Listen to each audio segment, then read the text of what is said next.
So has anyone behind the scenes in Joe's camp reached out to you to try to squash it?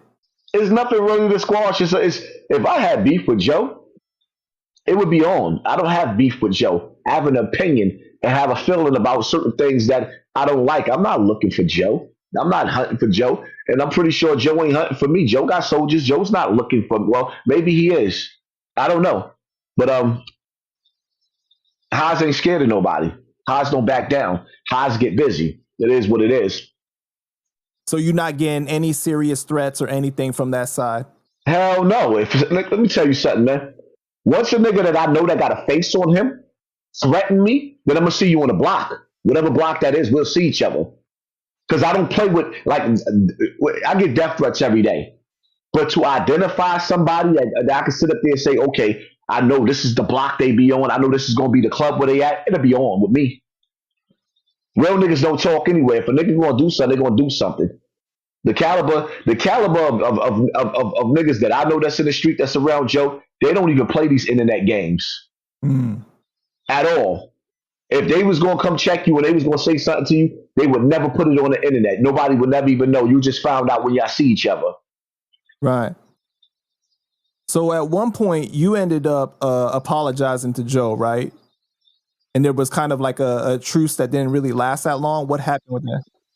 I didn't really apologize to Joe. What I did was, see, that's the people. What I did was dead the situation based off of dudes that we both have around us that I got love for. Mm-hmm. You see what I'm saying? And some of these dudes, I don't even like to throw their name out there because niggas is heavy in the streets. Some niggas don't want their name on the internet because as soon as you mention their name, the FBI's involved. So everybody don't want their name on this internet. So it wasn't so much of me apologizing to Joe. It was so much of me just saying, you know what? Let's have a truce here. But then when he spoke on Africa Bambaataa, see, I'm gonna be real with you. I'm gonna be 110% real with you, right? Some of my brothers came home from jail, and I said, you know what? The circles is too close. Before I end up starting a war on the streets, let me fall back off of Joe. Right? Personally, if my mans didn't come home from jail, I would have never fell back off of Joe. I don't like him. So when he spoke on Africa Bambaataa and that music, the hip hop museum, and accused us of trying to destroy hip hop without saying my name, it set me on fire when they took my monetizations and I lost hundreds of thousands of dollars, minimum $100,000. And I lost that because I know I would have made that better, way better than that.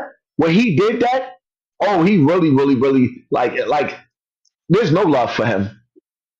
And I was trying to be cool and trying to be cool and trying to be cool. But when this 50th anniversary of hip hop came and I started seeing my friends celebrating KRS-One, I said, all the gloves is off. I don't care about nobody no more.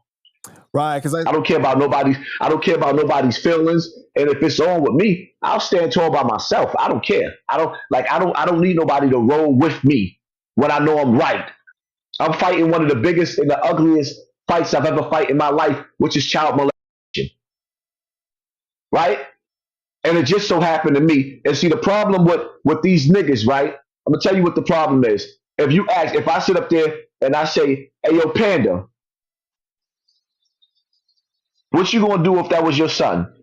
The first response is, "What's your response?" If that was your child, what would you have done in this situation? I'm going to jail because I'm going to kill somebody. Now, these same niggas are telling me the same thing. If I asked them if that was their son or their little brother, I'm going, that nigga be dead already. But they're gonna tell me, "Yo, you gotta chill, you bugging." So basically, what you're saying is F me. You don't think I'm not worth fighting for myself and all other people that's been through what I've been through. That's what you're telling me. So I look at people different now because people will sell you out for hip hop just to stand next to a rapper. Because the reality of it is, these rappers, like Joe, for example, you'll see him put a chandelier on his arm, $4 million watch, when the hood is starving. The hood is starving. I never understood that, bro. Like, you know what I mean? Like, especially people that come back to the hood. Because it's like they a lot of people feel like, oh, you inspiring somebody, but I don't really think so. It's like they hungry. People are hungry, barely making ends meet. Let me tell you something. When I go back to the hood, is to show love to my brothers out there. But the truth of the matter is, for every one of my dudes that got love for me, there's a nigga in this camp that hate me on the low. You can feel the energy.